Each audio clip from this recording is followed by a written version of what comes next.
From the National Catholic Register, this is Register Radio, bringing light and clarity to the news and topics that affect your life. As Easter approaches, the Church prepares to welcome many, many new members. In fact, this year, dioceses across the United States are reporting record numbers of catechumens.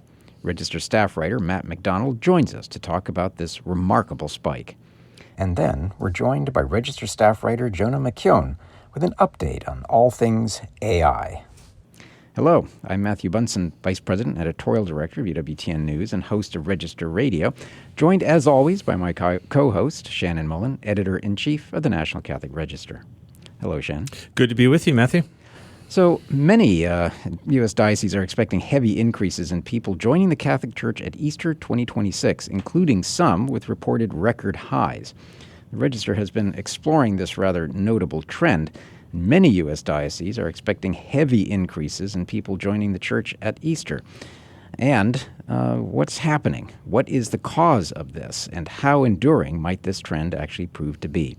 We're joined by Matt McDonald, Register staff writer and a frequent guest on this show, including just a couple of weeks ago, Matt, when we talked about the resurgence of faith apparently in South Boston. So welcome back to Register Radio. Thanks, Matthew. So let's start with some of the numbers. What exactly have we been seeing at the Register? So I contacted every diocese in the country, and I got a response rate of roughly 40%. So these are not national numbers. Those don't exist. But what we're seeing is a large number of dioceses that have increases, and some of them are huge. The sample size is 71. Of those, 5 reported decreases. And the decreases we're talking about are converts generally. So catechumens, which are unbaptized people becoming baptized as Catholics at Easter Vigil. And then candidates who have already been baptized, so they're Christians, they're being received into the Church. Mm-hmm. And the 66 of the 71 dioceses that I've got the numbers for so far have seen increases, some of them as much as double. So for instance, Norwich, Connecticut, which is a small diocese, 112%. Pueblo, Colorado, which is a small diocese, 105%. But then you have a very large Archdiocese of Philadelphia at 60%, and the Archdiocese of Los Angeles is about 54%.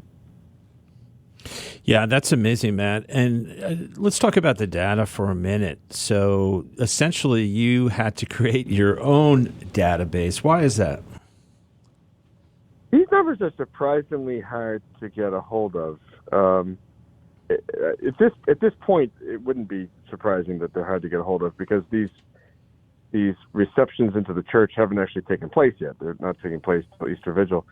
But the numbers don't become finalized in many dioceses until much later in the year, and then they're eventually reported to a central source, but that central source doesn't offer immediate totals. So numbers in the Church not always easy to get.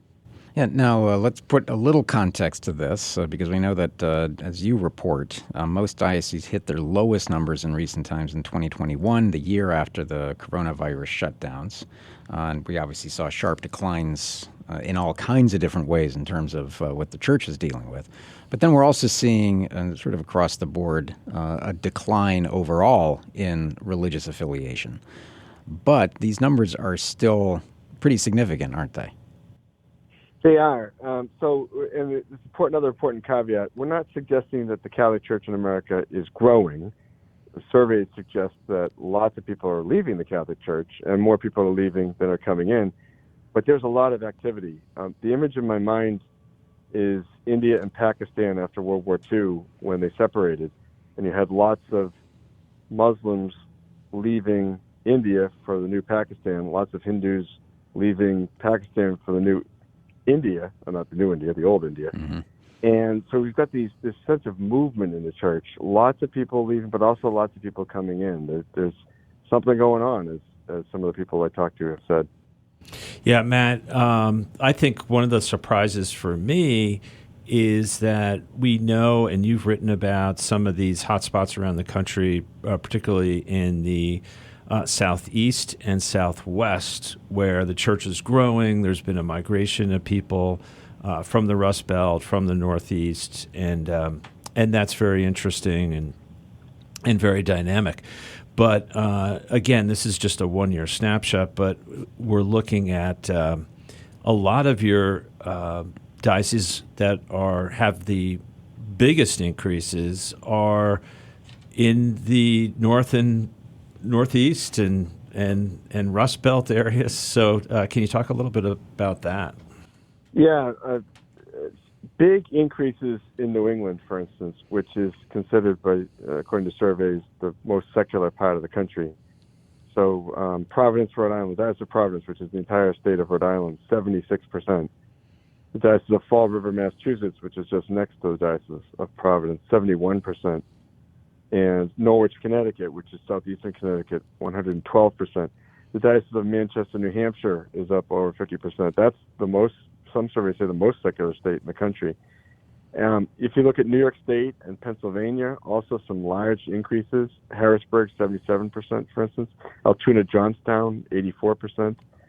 There's growth in numbers of converts coming into the church, even spectacular growth in places where the church seems to be declining. And let's start asking that obvious question. Why is that happening? Everybody involved in this business would say the Holy Spirit, God is doing something. Good place to start. Good place to start. More than one person said that's a good place to finish. That is the answer. In human terms, how do we explain this? Well, a number of people said that they see, particularly young people, and by young people we mean people in their 20s and early 30s, looking around at a world and society seemingly falling apart and looking for something that they can rely on. And the Catholic Church, for many, seems to be that thing. Another thing that's going on is in some places, at least, they've been doing the last several years more types of outreach to try to get people interested in the Catholic Church than have been going on in the past. So to give you one example, and this is not something I get into in this story, although it will be in a future story, one parish in Rhode Island, rather than just plod along with one or two or three converts coming to the church every year, instituted a program, a 4-week program, where people were asked in the pews to come up with people who they thought either should come back to the church or might be interested in becoming a Catholic. And then the congregation prayed for these people for a week during Mass. And then eventually at the end of it, these people were contacted specifically and invited to come into what was then known as the Rite of Christian Initiation for Adults program. And from the numbers of 2 or 3 a year, it zoomed up to like 25 or 30. Those sorts of programs are bearing fruit in some places. Yeah, I mean, the numbers, as you and I have talked about, they beg all sorts of questions.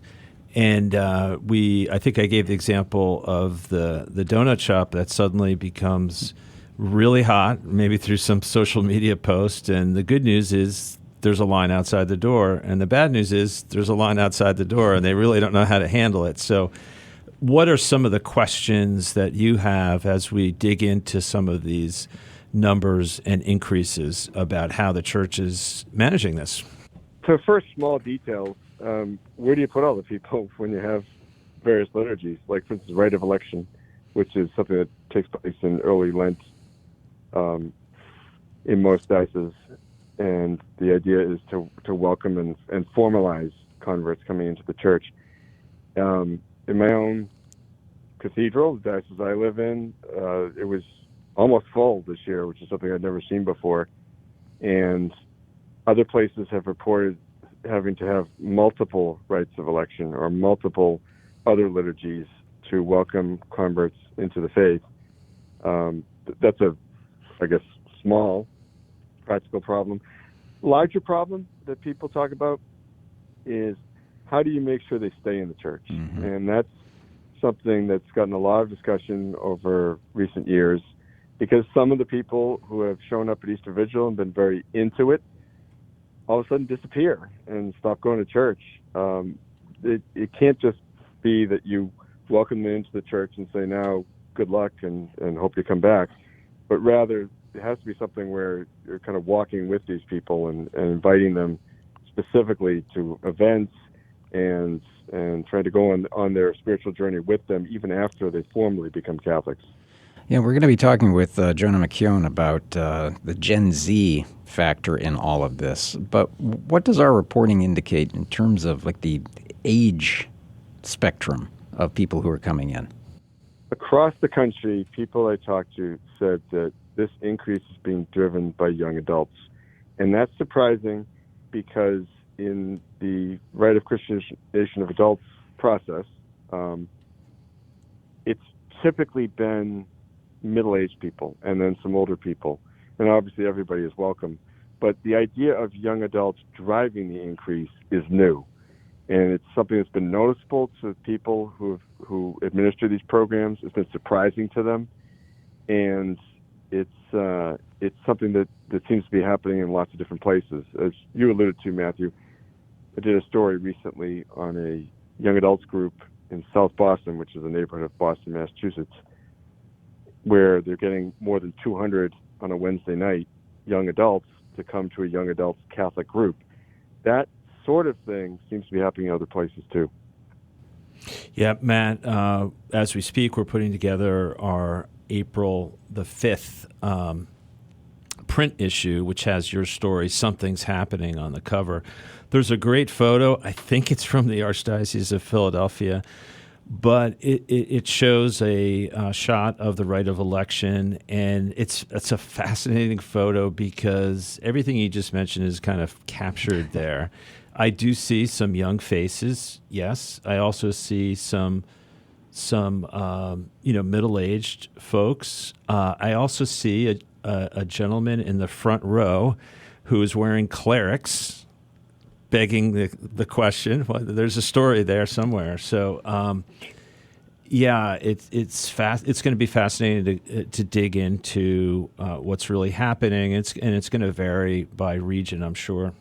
It will vary by region, and yet one of the interesting things about the data is how much of the country is included. If you look at just about any region of the country, there are at least certain dioceses that have large increases.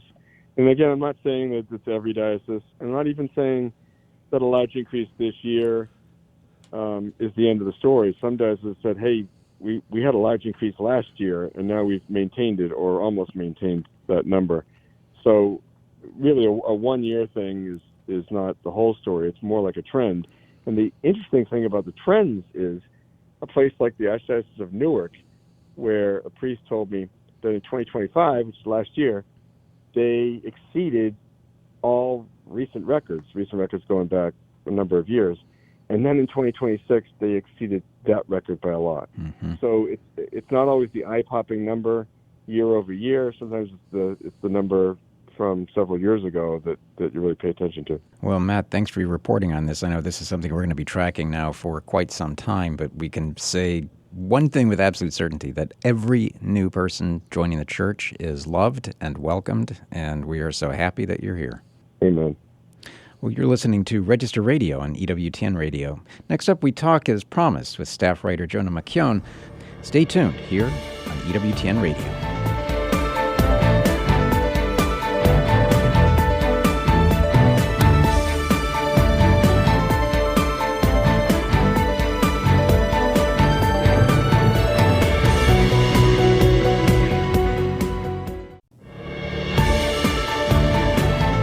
Let's return to Register Radio on EWTN. And welcome back. I'm Matthew Bunson here, as always, with Shannon Mullen, Editor-in-Chief of the National Catholic Register. Welcome back, Jonah. It is always a pleasure to have you, and we've had the opportunity to talk to you a few times the last few weeks in studio, so it's great to have you here. It's great to be here, Matthew. So the topic, and you've been doing a lot of reporting on this for us, is AI, artificial intelligence. One of the questions that I'm asked a lot, and I don't consider myself competent to answer it in a comprehensive way, is everyone is afraid of AI that is going to be taking away everyone's jobs or replacing them. How exactly does that work? Right. It's difficult to answer in a way because obviously every job, every profession is going to be affected in a different manner. And as I'm answering this, I'm remembering a recent interview I had with a gentleman called Taylor Black, who works at a high level of AI at Microsoft, and he's very interested in this question of how AI is going to affect the workplace and affect basically the nature of work and how we think about work and leisure. And I was asking him about this very topic, and he was saying that AI is ideally, as long as the people using it have enough formation to not let it kind of take away their cognitive ability and just, in his words, make us all dumber. It could be very helpful for a lot of professions. Like an example he gave was he has a handyman who uses AI for all of his kind of back office stuff, like his billing and taking phone calls, something that someone might need a human secretary for. This handyman is able to use AI for that. And then also he has all of his instruction manuals on AI. So that's just one small example. And I wouldn't have necessarily thought of a handyman as being someone who could benefit from AI. But there's certainly, I think, assuming we can find a way as a society to make these benefits kind of equitable and not only confined to the top, I think there are going to be a lot of benefits to the workplace from AI. Now, there's definitely going to be some downsides as well. People are going to have to be adaptable in the face of, AI doing some of these jobs that previously only humans could do. So, yeah, the answer is that it's going to be very different for many different professions, but hopefully, if we can do this right as a society, it will be helpful to people.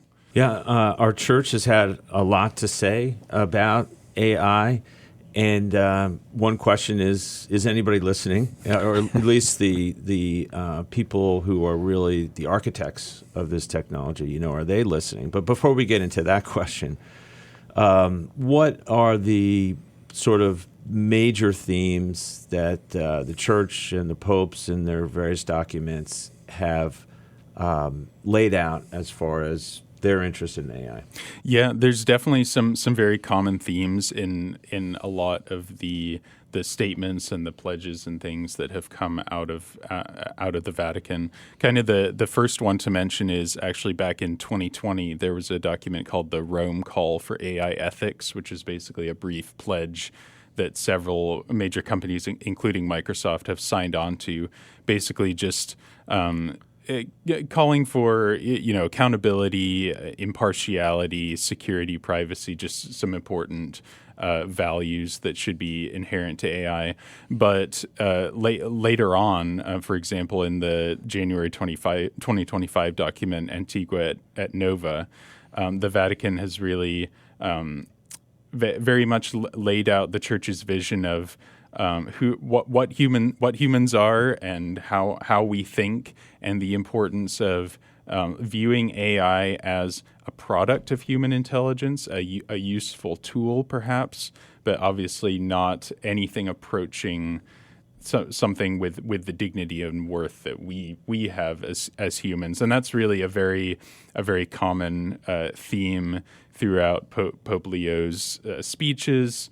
He hasn't necessarily discouraged the use of AI entirely. He's mentioned that it is going to cause a lot of change, including in the workspace, as we talked about.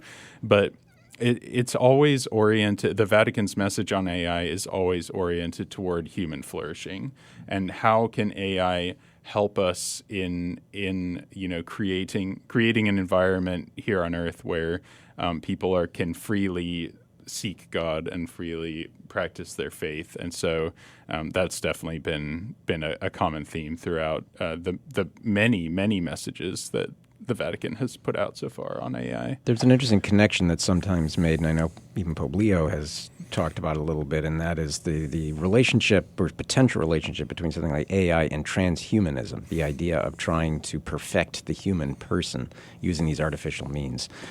can you talk about that? Right. So transhumanism is a term that people may or may not be familiar with. Basically it's kind of the quest to improve humanity, or help us escape from these bodies of ours. And obviously that is not compatible with a Catholic anthropology. As Catholics, we believe that we are embodied souls. So our bodies are an integral part of who we are. And so again, that's kind of a big theme of the Vatican's messages, is that us as embodied souls with intellects, that's just such a unique part of what makes us human. That is what it means to be human.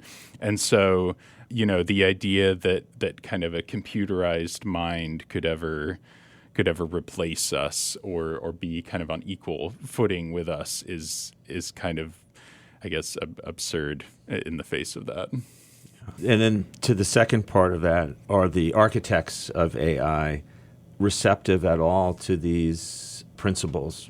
Well, several of them are, and a couple of the big name architects of AI have at least visited the Vatican, attended these conferences. Whether they're really listening closely is another question. But one such company to highlight is a company that we've spoken about here on the radio before, Anthropic. There's certainly reasons to be critical of Anthropic for other reasons, but one very good and interesting thing about the company, to their credit, is that they have actually, of their own volition, sought out Catholic ethicists and thinkers to look over their constitution, which is literally just a big document laying out this is what our AI model is, this is what it will, these are the lines it will not cross, these are the things it will not do, these are the things that we want it to do. And a lot of the ethical principles, although they're not necessarily based on a Catholic worldview, of Anthropic's AI have been reviewed by Catholic ethicists. And in answer to your question, some of the AI builders are listening, but there's definitely more work to do. So everyone is afraid of AI, it seems, or many, many people at least. What are the genuine fears on the part of the church about AI? So I would say the biggest kind of overarching fear, I guess you could say, that the church has is, handing over what is uniquely human about us to AI. So kind of outsourcing our intellect to it, not thinking for ourselves, I guess is one of the biggest things.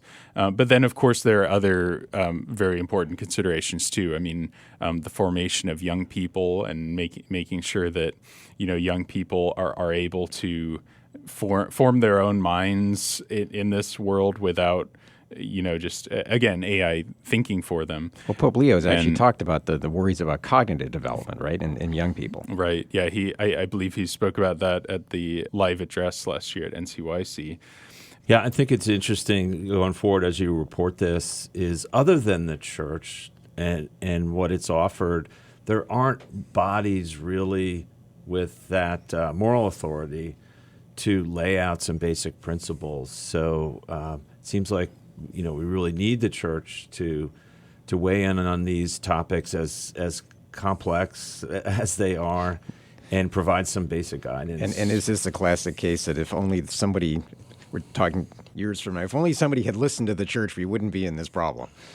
Absolutely. I think that's totally true. And it's difficult too, because AI development is so tied up with geopolitical interests, and the U.S. is racing to develop things, and China is racing to develop things, and we really need that voice of authority from Pope Leo, because the Vatican doesn't have a stake in that. He's concerned with the salvation of our souls, and so I think it's definitely an important voice to have. So, last question is, if you're a Catholic and you want to find a reliable AI engine or platform, what is your recommendation at this point for something that you can use safely and ethically? That's a really good question. I do use a couple of AI tools. I use Google's Gemini is pretty good. I don't want to necessarily give like a wholesale recommendation or Right. anything. I think it's just important for people to recognize a couple things. One is that every AI product is going to have limitations, and it's just important to not fall into the trap of thinking, oh well, this is my friend, this is someone who helps me. It's a tool that can help you, but it's not someone on the level that we are, and that's okay. And don't just assume that everything AI tells you or gives you is accurate. Oh, or absolutely reliable. not. Yeah, in terms of even just in terms of accuracy, there's still a lot for them to do, but they have plenty of money to try and improve the models. Well, Jonah, as always, thank you for your reporting. And I know I'm a fan of your work, especially in this area, and I know a lot of our readers are too. Thank you. Well, it's great to be here again. God bless. Thank you. Well, that's it for Register Radio for this week. Remember, for more news, analysis, and commentary, check out the National Catholic Register online at ncregister.com. Thanks for joining us here on Register Radio. Until next week, on behalf of our producer, Michael McCall and Shannon Mullen, I'm Matthew Bunson. Please take care and God bless.